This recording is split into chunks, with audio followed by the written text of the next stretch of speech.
ورحمة الله وبركاته، والصلاة والسلام على أشرف المرسلين. معكم فيديو جديد من قناتكم حكاية الكنز، والفيديو هيكون عن نص جنيه أو 50 قرش 2005 اللي بيصل سعرها 5000 جنيه مصري. قبل ما نبدأ الفيديو بتاعنا، اللي لسه مشتركش في القناة ينزل دلوقتي يشترك ويفعل زر الجرس على الكل عشان يوصل لكم كل الفيديوهات الجديدة. ويلا نبدأ الفيديو بتاعنا كده سريعا بعد الانترو.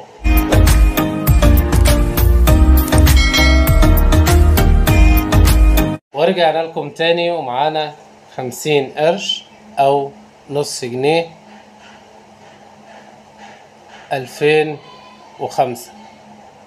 ناس كتير جدا تجمع من النص جنيه ده وفاكرة ان سعره زي ما الناس كلها بتقول ان هو ب5000 جنيه مصري، ومعظم الناس تجري ان هي عايزة تشتري النص جنيه او 50 قرش بأقل سعر عشان تقدر ان هي تبيعه ب5000 جنيه مصري. بالتالي بيتم تجميع كميات كبيرة جدا، ويجي عند البيع الناس تنصدم في السعر، لان نص جنيه او 50 قرش سنة 2005 ما بتعملش خالص 5000 جنيه مصري. هي كانت شبه معلومات كده كاذبة عن نص جنيه أو 50 قرش 2005 إن سعرها بيكون 5000 جنيه مصري.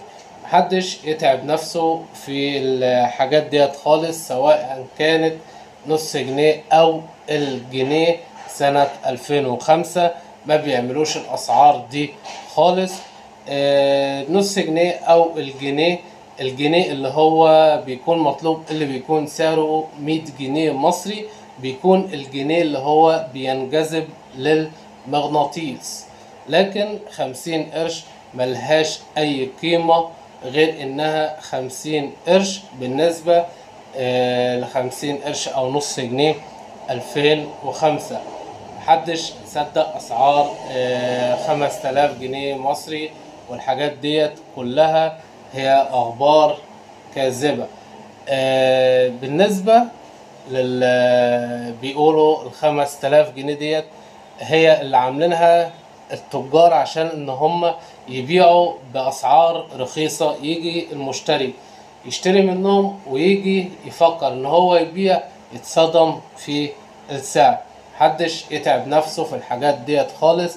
حاول انك تتعب نفسك في الحاجات اللي هي النوادر، زي مثلا 5 ملمات النادرة جدا اللي هي لسنة 1973، صقر نوع المعدن ألمونيوم، دي سعرها كويس جدا. وكمان 10 ملمات لسنة 1980 نوع المعدن نحاس وهي الصقر، دول أسعارهم كويسة جدا، دولت اللي تقدر إنك تشتغل عليهم وتدور عليهم. لكن ما تضيعش وقتك في جنيه 2005 أو 50 قرش 2005. اللي معاه عملات وحابب إن هو يبيعها، تقدر تبيع أي عملات عندك سواء كانت مصرية أو أجنبية، ورقية أو معدنية، على جروبات الفيسبوك للعملات القديمة في مصر.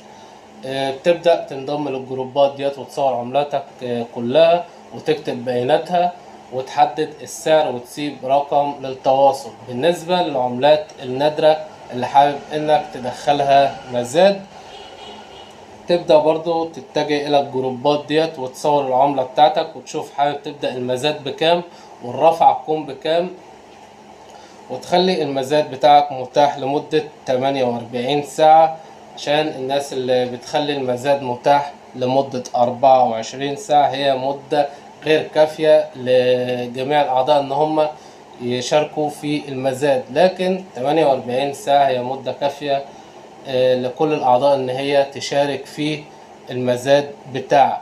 بعد 48 ساعة جالك السعر المناسب اللي أنت عايز تبيع بيه بتبيع، ما جالكش السعر المناسب بيحق لك إنك تقفل المزاد. ريت اللي استفاد من الفيديو ما ينساش تعملنا بلايك وسبسكرايب وتفعيل زر الجرس على الكل عشان يوصل لكم كل الفيديوهات الجديدة. والسلام عليكم ورحمة الله.